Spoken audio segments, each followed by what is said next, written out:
We are on YouTube, right? It is. This is what showing me. Yes, got it. Let me close the YouTube so it won't disturb us and we can start learning. Oh, here is.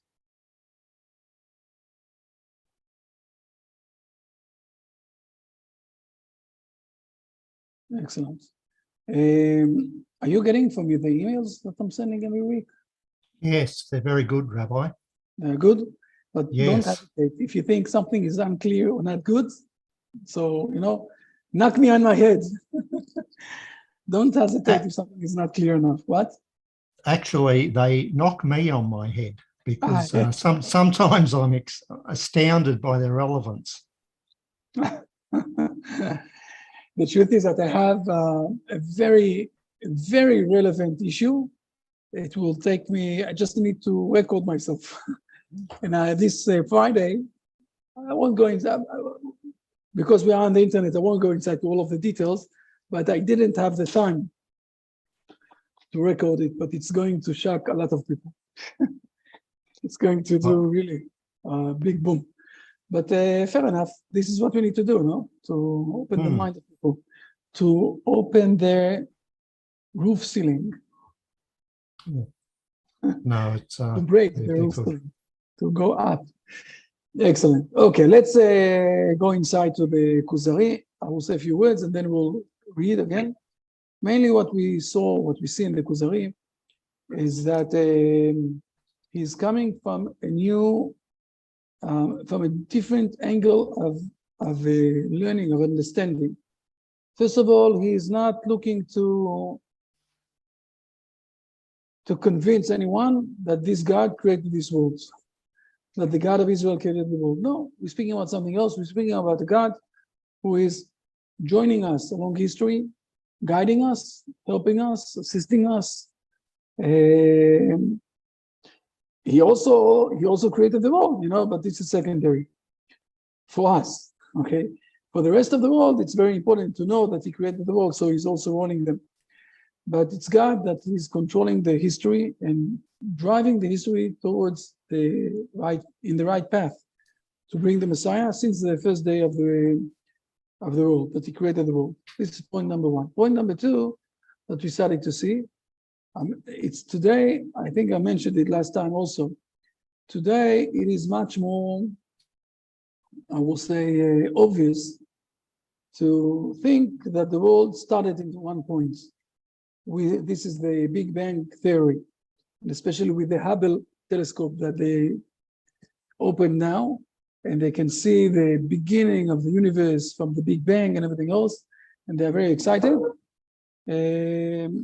So today, this is what the science is speaking about. It started in one point, but it's only in the last 70 years. Before that, the assumption was that the world was always never created.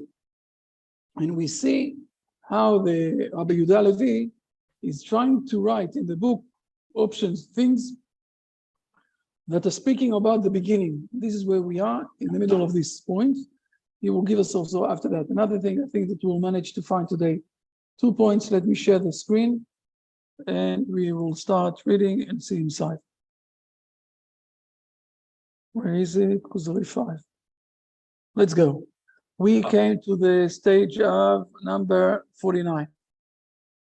Number 49.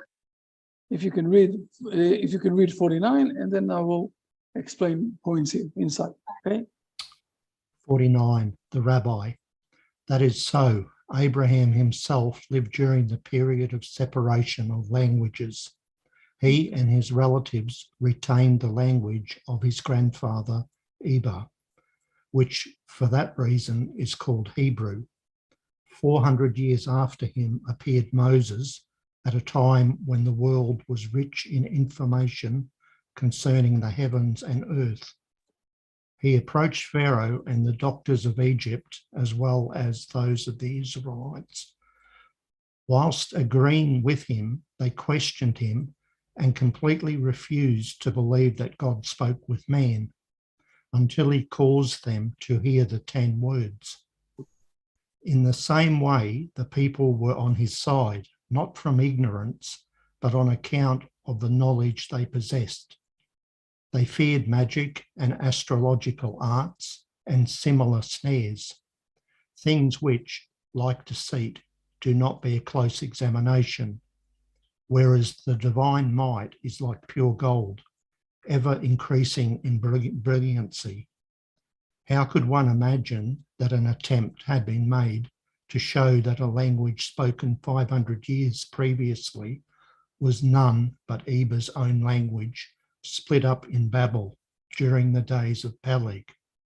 Also to trace the origin of this or that nation back to Shem or Ham. And the same with the countries. Is it likely that anyone could today invent false statements concerning the origin, history, and language of well-known nations, the latter being less than 500 years old? Now again, I will explain in a moment what he said. He said he two main claims, but we can see that the Kuzari will refer only to the second one. Let's read it till the end, and then I will explain what's happening here. The Kuzari will refer to the question: is Moses, is he a liar, or when he's speaking about things that happened 400 years ago, are they accepting it? And this is what he's answering back. Please read 50, 51, 52. 50, Al-Kuzari. This is not possible. How could it be? Since we possess books in the handwriting of their authors written 500 years ago. No false interpolation could enter the contents of a book which is not above 500 years of age, such as genealogical tables, linguistic, and other works. So 50, what he says, continue to the end. 51, the Rabbi. Now, why should Moses' speeches remain uncontradicted? Did not his own people raise objections, not to speak of others? And 52, Al-Kuzari. These things are handed down, well-founded and firmly established. What he's saying here basically is saying, look, Moses spoke about 500, 400, 500 years ago, and it's something that it's very hard to lie. It's very hard to try to say that it didn't happen. Because people were checked him up. They checked him up that he's not lying to them. But this is only the second idea that Rabbi Yehuda Levi is saying here. He is also giving us the first idea. And the first idea is something much more, I will say, knocking in the head. We spoke a moment ago about this thing. Let me share with you for a moment a bit the verses of chapter 19 and 20 in Exodus. In those verses, we will find what Rabbi Yehuda Levi is speaking about. This is not related to us. We'll close it. What is happening basically in verse number 19? Chapter number 19 in Exodus. We need to understand what is happening. This is a chapter before the Ten Commandments, before God's appearance in front of the whole Hebrew nation and giving the Ten Commandments. Before that, there is a discussion, I will say, between Moses, God, and the Hebrew nation. And the discussion is very interesting because we need to understand what is happening in behind the scenes of this discussion. If I will ask any person who is the first time reading the Bible, and I will ask him, look, the beginning was Adam and Eve, and then there were specifically family. It became to Abraham, Isaac, Jacob. They went to Egypt, and God promised them that He will bring them back from Egypt, right? This is what the story is telling. So when Moses is coming to the Hebrew people, and he's saying to them, God is listening to your situation and wants to do something. What Moses is speaking about, what Moses is promising them, what the Hebrew nation, what are they waiting for? The one thing, to go to Israel, to go to the promised land. They're not waiting to any I will call it any Bible, any Torah, any commandments, those things, they never heard from their forefathers that this was what happened. Look, I'm jumping for a moment to Genesis, to the end of Genesis, okay?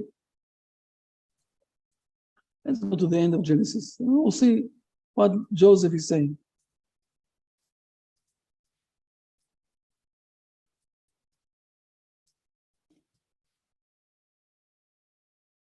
Please read verses number, this is the end of Genesis, you see? Of Genesis, yes, you see? Let's read the last, the end of Genesis. It's not on this. It's not on the screen, Rabbi. It's still got the Kuzari. Okay, I'm sorry. Let's share all the screen, and then it will be when I'm jumping. Okay. Now you see my screen. The end of Genesis. Yep. Let's read almost the last two verses of Genesis 24 and 25, please.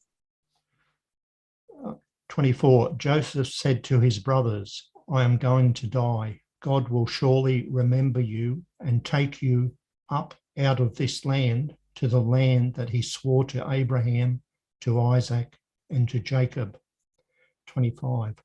And Joseph adjured the children of Israel, saying, God will surely remember you, and you shall take up my bones out of here. But what is the aim of going out from Egypt? What is the aim? To go to the promised land, right? The land that God promised to Abraham, Isaac, and Jacob. Let's go also to the beginning of Exodus. We'll see this also there. Exodus chapter 5. Moses is coming to the Hebrew. No, what happened? I don't know why it's jumping. Let's go. Chapter 5. More. No, don't touch anything. Okay. And he is coming to the, just a moment, משהו דחוף, ברכה, תצרו איתי קשר בעוד שעה בבקשה.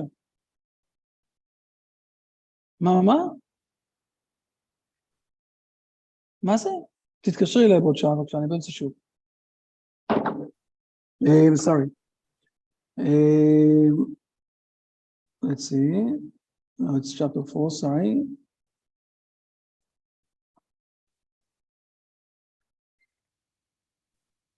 Oh, no. Sorry.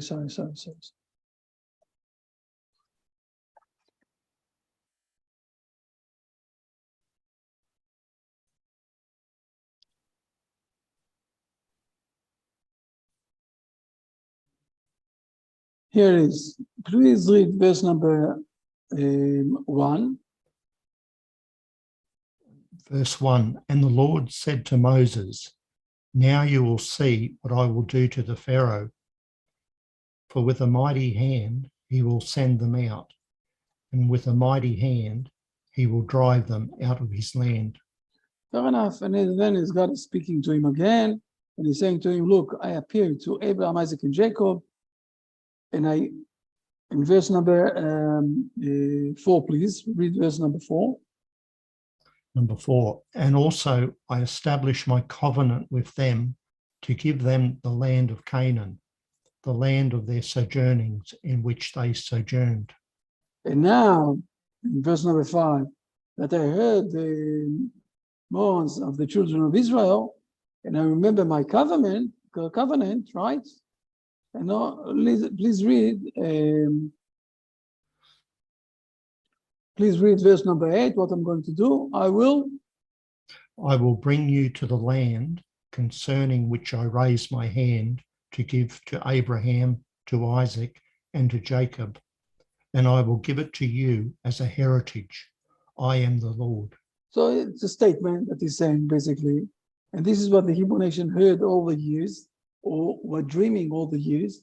God will one day will come and will take them to the land of Israel. Now, what is happening in chapter 19? Look good what is happening in chapter 19. The chapter before, God is giving the 10 commandments. No, come on. Why isn't it jumping in the right way? Excellent. Okay. They're coming to the desert of Sinai.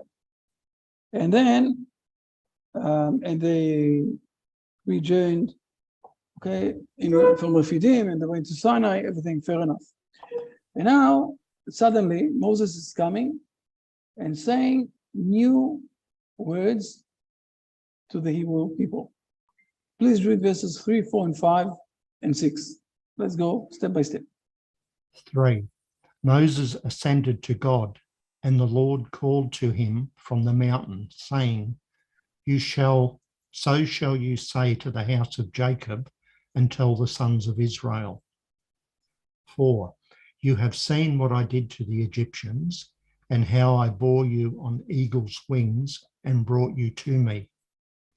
5.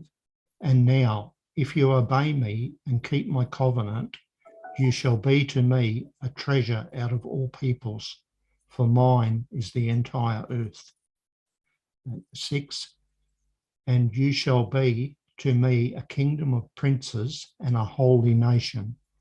These are the words that you shall speak to the children of Israel. Basically, what God is saying here, you're going to hold my covenant. Now, let's think for a moment. A group of people for 200 years were dreaming, imagining, speaking, thinking about the situation that someone will come, take them out from Egypt, and bring them to the promised land, right? Now, on the way, he's taking them to the desert, right? And he's saying to them, look, now there's a new covenant with God. If I was there, what I'm going to say? Why did you brought this? It's your imagination. How come you're putting to me some covenant with God? I know that I'm going to Israel. You want me to do all sorts of things? Who said to you to do that? Right? Now, this is exactly what the Hebrew nation is saying. When Moses is coming to them, look in verse number 7, Moses came to, please read verse number 7, you will read it much better than me. Moses came and summoned the elders of Israel and placed before them all these words that the Lord had commanded him. And what are they answering him in verse number 8? And all the people replied in unison and said, all that the Lord has spoken, we shall do. And Moses took the words of the people back to the Lord. Why? I don't understand. What exactly is happening here? If they're saying that they're going to do everything, why Moses is supposed to go back to God and to tell him that this is what's happening? Okay, fair enough. So come on, give me the covenant and let's continue on. Let's look for Rashi for a moment. Let's see Rashi, what is he saying here? And you will understand what's happening here. Let's see what it is.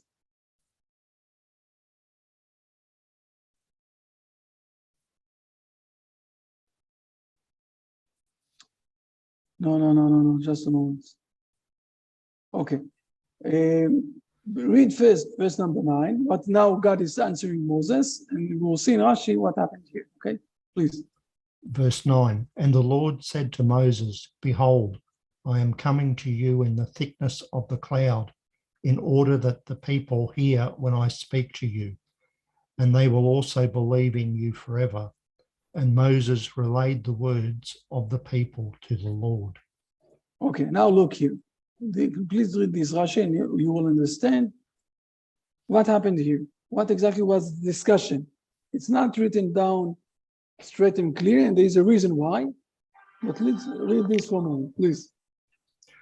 Namely, a response to this statement, I have heard from them, the Israelites, that they want to hear directly from you.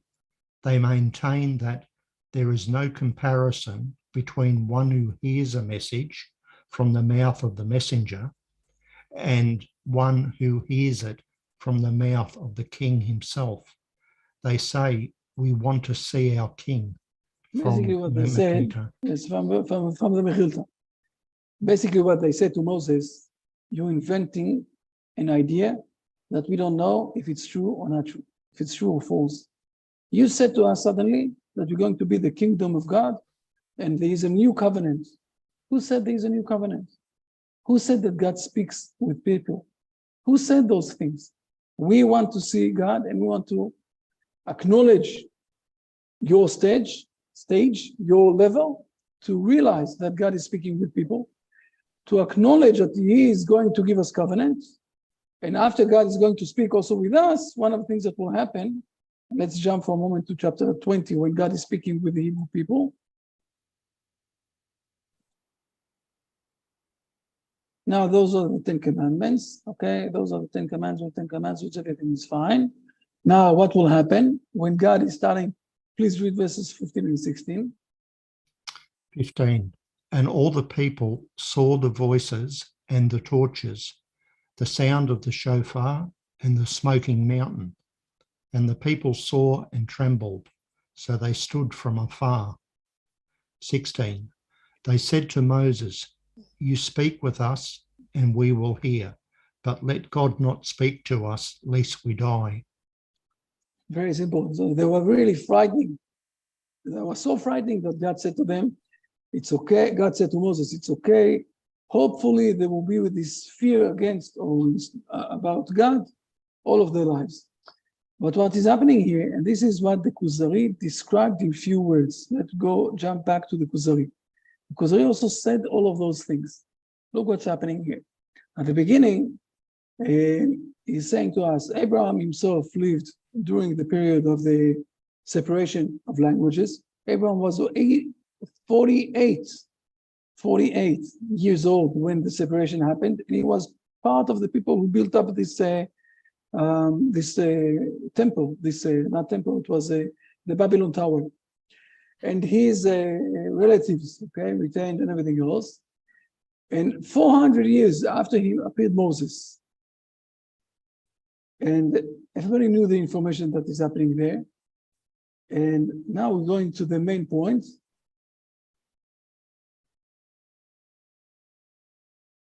They questioned him, Moses, and completely refused to believe that God spoke with men. We saw that in the verses, okay? This is what we saw in the verses. Until he caused them to hear the 10 words. And then they were fearing very much, big fear. Mm. This is another thing that is hidden inside this text.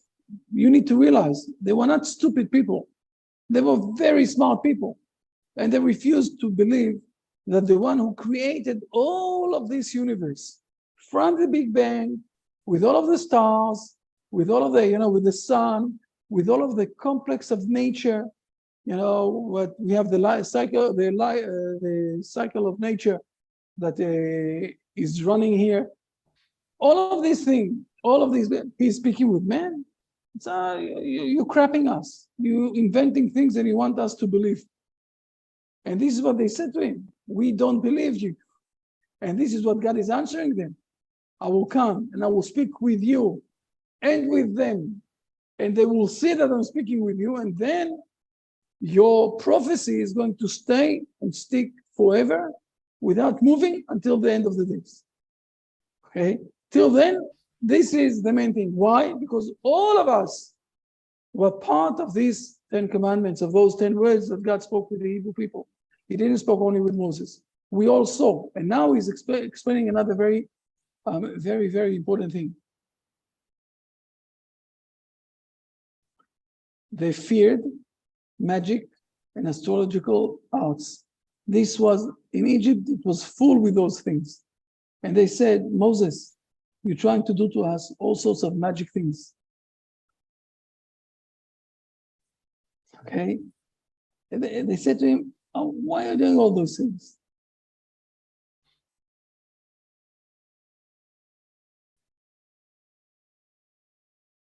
And this, now I'm going to highlight the most thing, okay? And then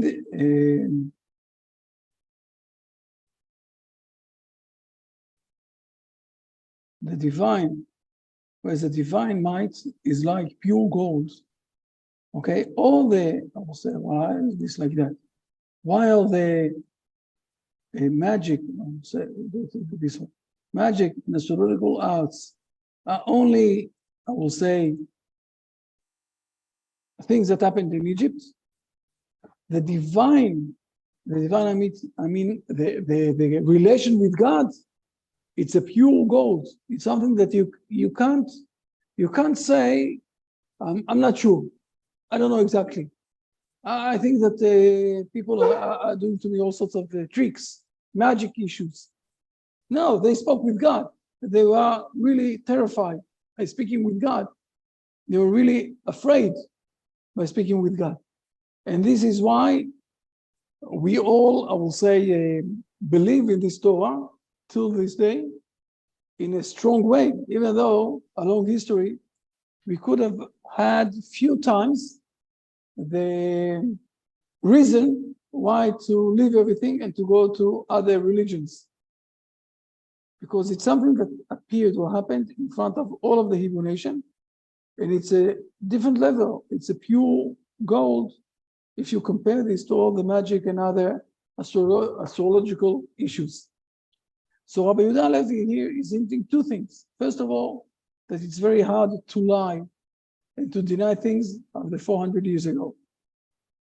Second thing that he's saying, look, there's a difference, a big difference, a big gap between the era of smartness, tricks, magic, whatever it is, and the era of prophecy, speaking with the Almighty, speaking with God. Today we don't have this era yet. It didn't come back. But we do have, I will say, a nation of witnesses, okay, that gave it, passed it on from father to son, to all of the nation. And this is what we're waiting for, something that is much higher level than all of the other ideas that we know. He is also putting all of this inside this part of the conversation. Again, and then the king, the Kuzari, doesn't catch this side. He's speaking only about, as we saw also before, only about the technical things. The Kuzari doesn't managing to realize something so huge with understanding. But Rabbi Yehuda Halevi is trying to give us a bit of, I will say, he's planting seeds inside our brain that we'll start to realize about what he is speaking, what is happening here. And the main part of this book is to explain that there is a difference between the era of the prophecy, that God is prophesying people, and God is speaking with people, and the era that we are today, that we lost it. And because we lost it, there are a lot of ideas around the world, but they are not on the same level of truth like the prophecy. The prophecy is a new dimension, is another dimension. As we saw with the verse, I'm jumping back to the verse in here, okay?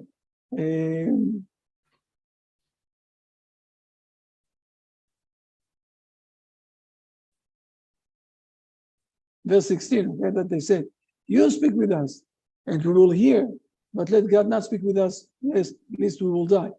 And then Moses is answering them, but still it doesn't help. And in verse number 18, we can see that they remained very far. Okay, they went away from from everything, and Moses went to the darkness for 40 days and continued to speak with God and brought us the Bible, the Torah. All of this is already being said in the El Kuzari here in this part. He's also saying, look, it's very hard to lie for 400 years ago. Go today and speak about Michelangelo and say things that didn't happen. We have the writings of Michelangelo, okay? We have his work in Rome. Go and speak against, I don't know, those who did the big music, like Beethoven and others. You can't. 400, 500 years ago, we still didn't lose the connection. It's not 1,000 years ago, 2,000 years ago. Still, by the way, today, you have also things about 1,000 years ago with the Crusades and other things. So the main things that happened, we know what happened. But 400 years ago, it's very hard to start to lie. Again, the Kuzari is staying on the level of, it is really very hard to lie 400, 500 years ago. But Rabbi Yehuda Halevi is planting here also seeds to explain to us that the relationship between men and God, what we call prophecy, and men and the nation of the Hebrew nation, is in another dimension. Another very important thing that is being written here, and we saw this last time, I'm reminding us, one of the most new thing that the Bible is giving is that God is not looking for monks, specific people who are very, I will call it a spiritual people. God is looking to build up a nation. Okay, and this is what is being said here. Please read this part.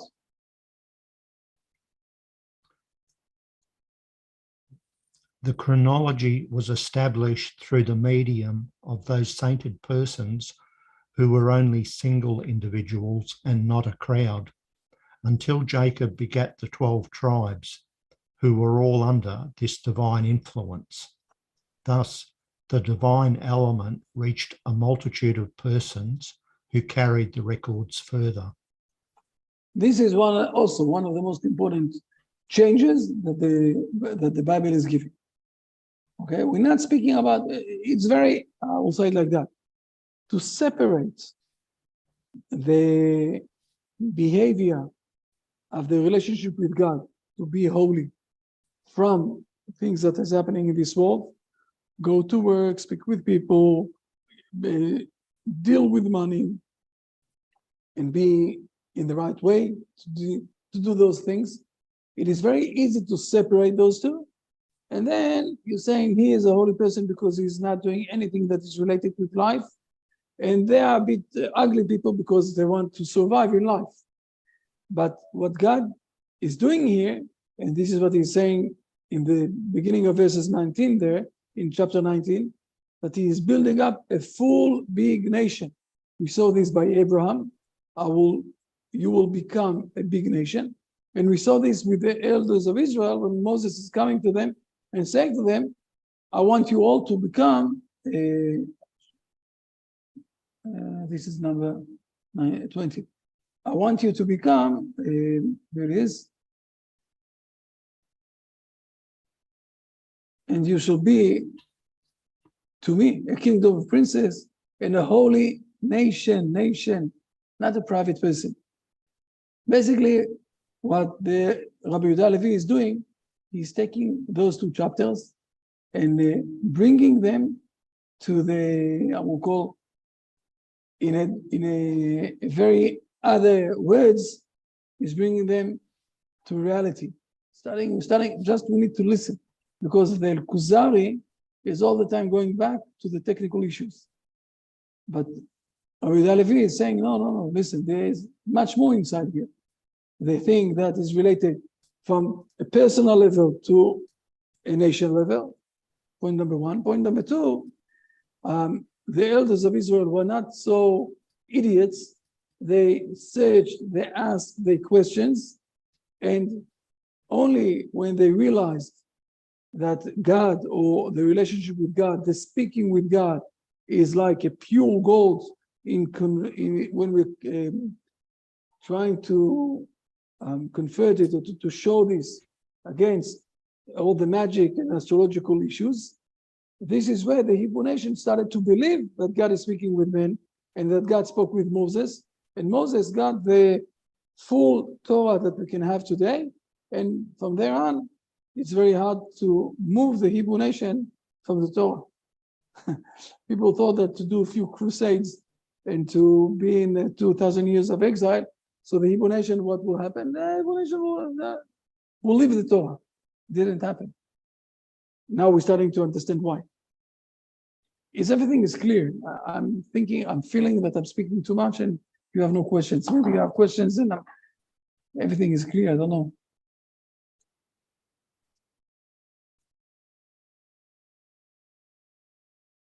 Who said they have COVID-19? Just a moment. No. Jade, feel good. We're sending blessings from Jerusalem and from the group to Jade that he will recover from the COVID and he will feel good very soon and will join us back. Yes, not a problem. Yes, any questions or everything is clear? If everything is clear, we will continue. For me, I'm okay. Excellent. Can continue. Fine, everything is clear, no questions? Yeah, Lee, And everything is Rabbi? clear also? Well, let's go. Kuzari number 6. Yes, Kuzari okay. number 6.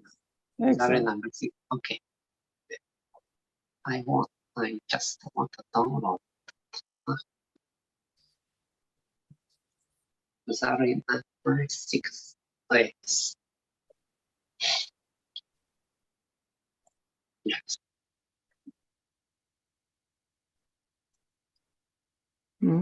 Open. Okay. Excellent. In a moment you will see it.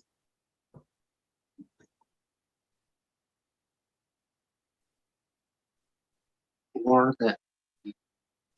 Now we are continuing about the Yeah. world year counting. Word. Because if I will ask Lee, before we starting to read, yeah, let's stop the share for a moment. Before we starting to read, if I will ask Lee, in your, I will say, in your culture, how old the world is?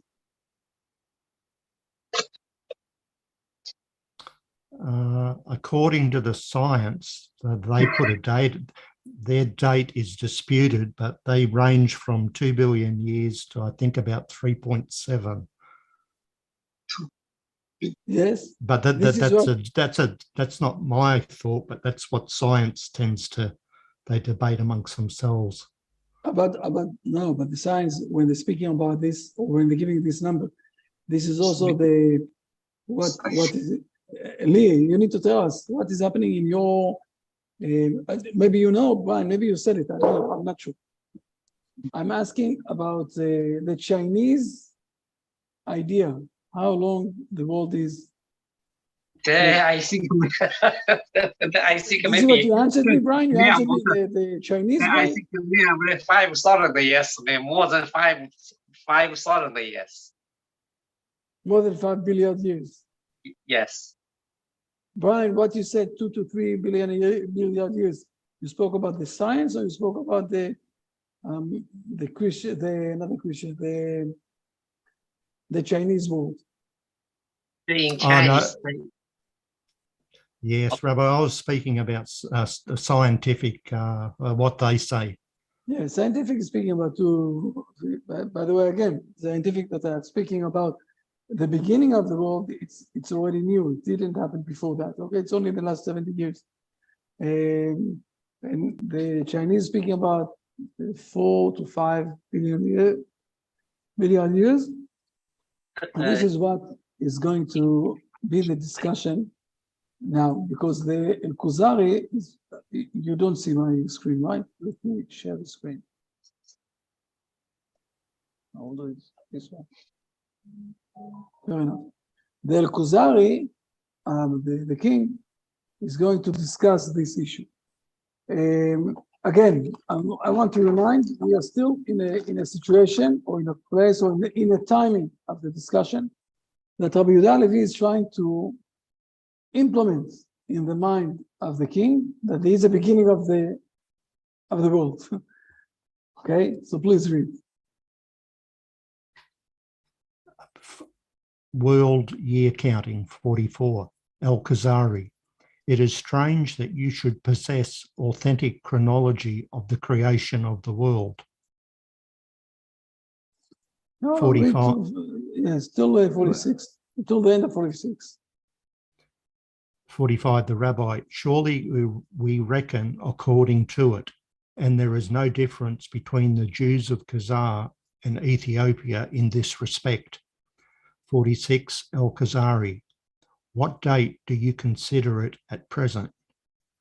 Okay, now let's leave this a moment alone. Okay, 47 is a very great answer. Okay, and then we'll see also in 49 things. Before he's going to answer, I want to say something very important, especially in the last. I want to answer something very important, or to note something very important. Especially today that we're speaking about 14 billion years, since the Big Bang and everything else. The Torah is starting in one point of the beginning of the beginning. Or I will say it like that. When you read the Torah, you see that the second verse is the chaos. Okay, let's see it for a moment in the Torah. The second verse is the chaos, and the first verse is saying something else. Let's go to Genesis. Second verse, the earth was astonishingly empty, darkness. You see, the Spirit of God was hovering over the face of the water. It's all a big, we say in Hebrew, big balagan, big mess, big mess, chaos. And then God is starting to organize everything. The first thing that you do when everything is very darkness and everything else, put up the lights. So the day number one, God is putting lights. Then if you're going inside to your home and you see that there's a mug and there's water in this place, what you need to do? Organize, put the water in one side and the place where people can stand on the other side. So this is the second thing.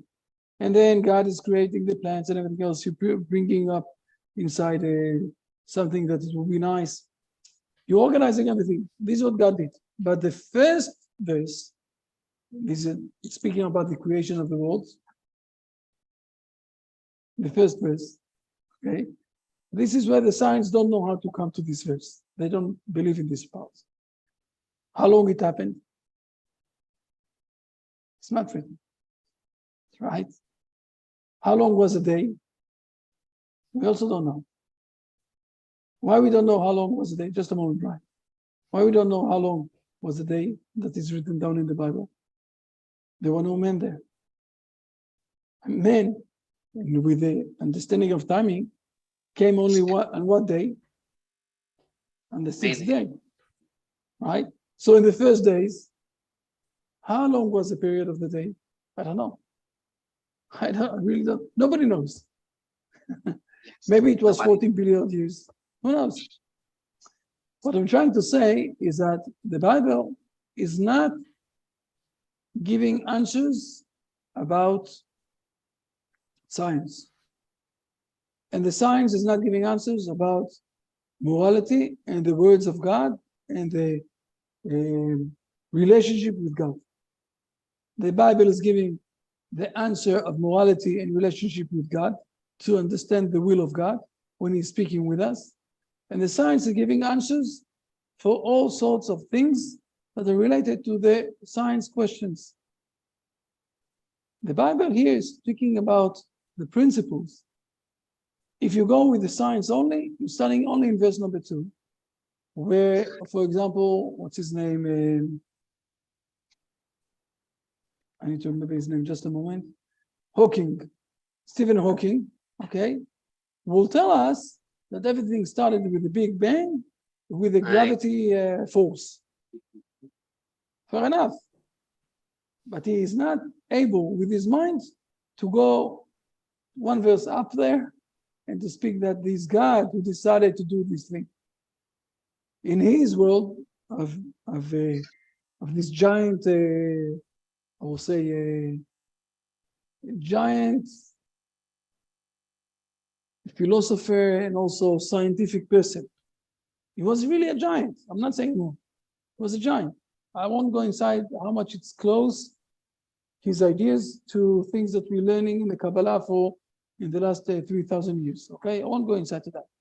But he's stopping there. He's not saying someone decided, God decided with his own free will to create this world. He can't go to this stage because everything that he sees have the strict of the laws of nature, right? So also the beginning starts with laws of nature. So everything starts with gravity. Now, when we realize that, we can read again the Kuzari here and to see the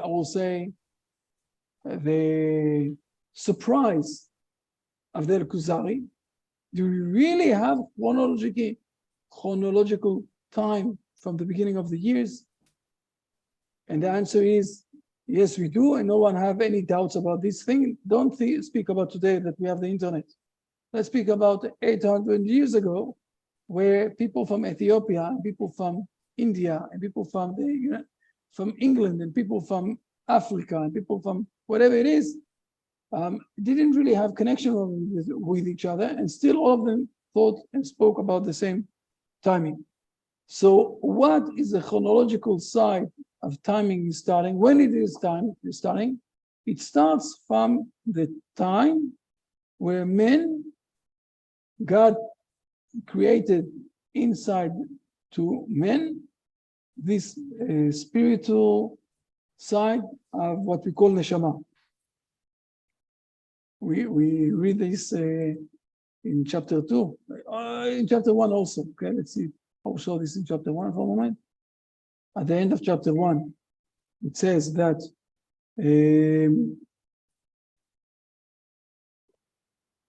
God created this man in his image. By the way, it's not the image of God, it's the image of man.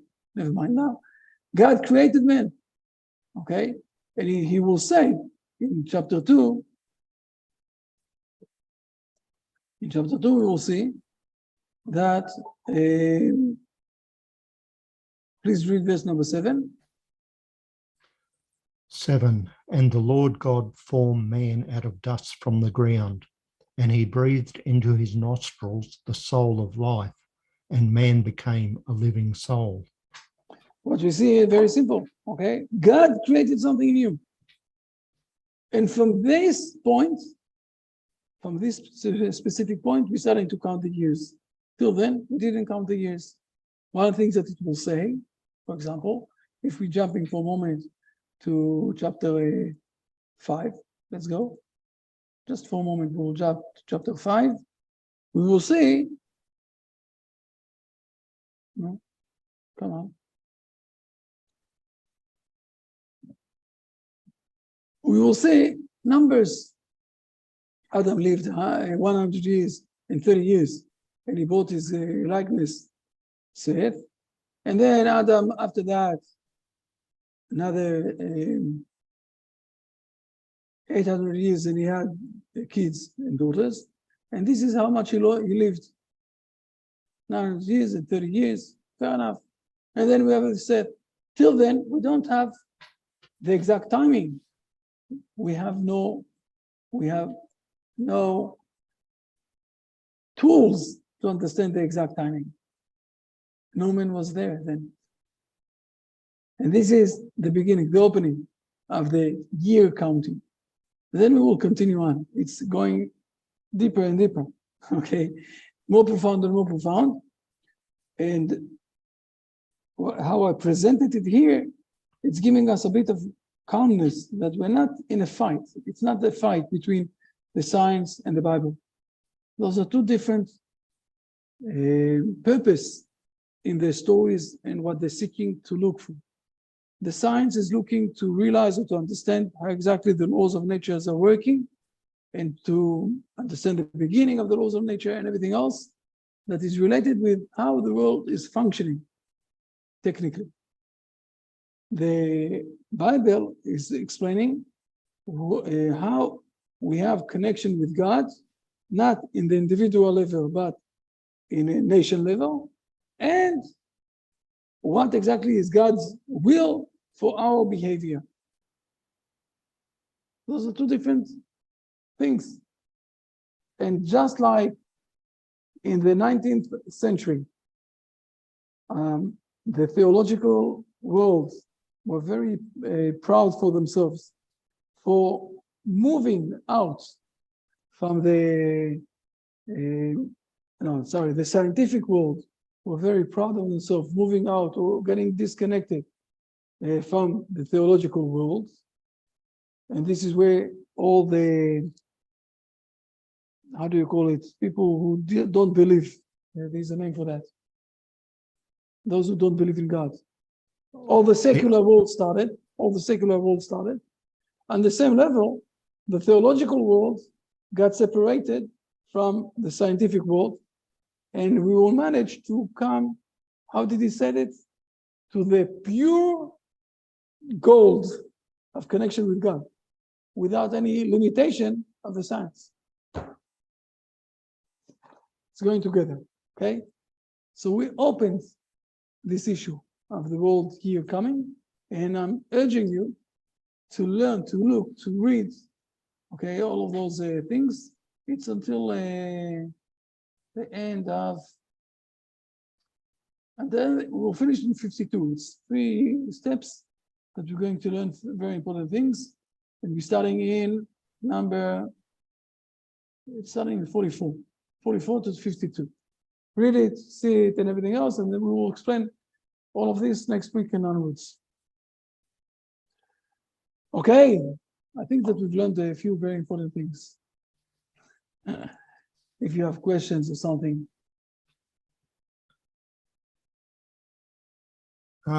There is a question, Rabbi. Yes. If the Bible, it covers everything. It covers what's tangible and what's intangible, what you can see and what you can't see. So it can and it does make statements about science, and it's correct to do that because it's all encompassing. It encompasses everything. You're saying, please, before the bat, okay? Yeah. Very important what you're saying. What you're saying is very important because God created the world and he also created the science. And because we believe that God is one, so what you're saying is true. And Rabbi Yehuda Levi will say in another few sentences that it's forbidden for us to say things or to say that the Torah is against the understanding of science. Okay? So I'm strengthening your assumption. Now go on with your question. Well, the but part was science itself, on the other hand, is restricted to what it can see, or what it observes, what it measures, can analyze, predict, and so on. So whereas the Bible is unlimited, science is limited. It's based on intellect. Should it really, this is just a question, should it really be making statements about religion? I will say it like that. You're touching the main point of all of the story and all the problems that we have along history. I'll say it like that. Really, one of the most hard things that we have, because what is happening a lot of time that the unmeasurable side, the spiritual side that we have, the neshama side, the side that is much higher, that we have, what's his name? Alexander the Greatness. Okay, Alexander the Greatness, Alexander. His teacher was Aristotle, if I remember correctly, or Aristotle or Plato, one of them, or maybe, yes, I think it was Aristotle. And Aristotle saw one of the last prophets that we had. And he said, look, he's speaking about something that I can't measure. Okay, because it's an inner thing. So we saw a moment ago that God did it to a full nation, not to one person, yes, to a full nation. It's not that one person came and said, God spoke with me, I'm walking on the water, can you believe to me? Very nice. God did it in front of the full nation. Fair enough. But you're right that the science don't have the measurement element to measure this thing. They don't have it. Now, because we lost it already for more than 2,000 years ago, so it's very hard to speak about this in a clear way. Yes. On the other side, okay, where the problem is starting, that if you want to speak about moral behavior, and especially if you want to speak about moral behavior for the whole world and for the whole generations, you need to be related, to be connected with God who created this world. Yes. But if you're taking the measurements and the tools of the science and you're trying to speak about being moral, in a moral behavior because of the tools of the science, like, for example, Immanuel Kant did, okay? So what will happen? 2 generations after that, there will be a Holocaust, where these most smart nation of the German people Mm. will organize facilities to kill people like killing rabbits. This is what will happen if you're trying to put the inside, I will say, more to put the moral behavior and structure inside the measurement of the science. And this is where science is supposed to understand his limitations. And the Torah is supposed to know what is there emphasized and where they're not against science. I will say another very important word. The Maimonides have a very important book. We're not learning it, and I don't think that we will ever learn it. It's called the Moreh Nevuchim, the Maimonides, one of the most phenomenal books. The Moreh Nevuchim, the book of people who have questions. It's a very hard book. It's not something that you can learn. It's not related to, it's inside book, an inside book, okay?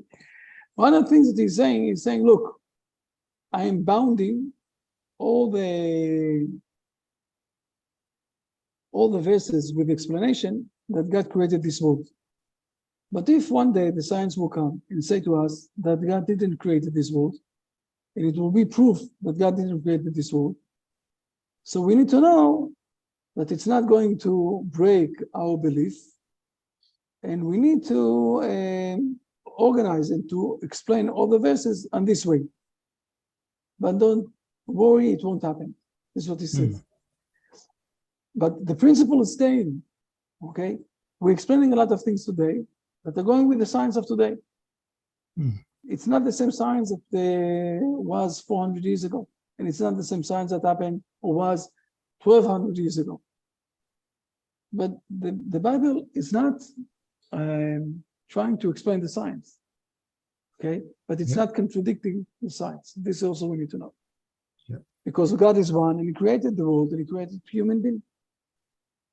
But the science, with the tools and the measurements and the understanding of science, cannot deal with this thing of the soul of human and moral behavior. Thank you. We said that we're going to speak about principal things. Fair enough. Good questions. Don't hesitate. Next time, come with more questions. Fair enough. Okay. Okay, people, excellent. Okay. Have a great week. You can listen to this, continuously onwards. Have a great week, everybody. See you all. Thank you, Rabbi. Thank you, Good Rabbi. night. Thank you. Thank you, Rabbi. Blessings. Bye-bye.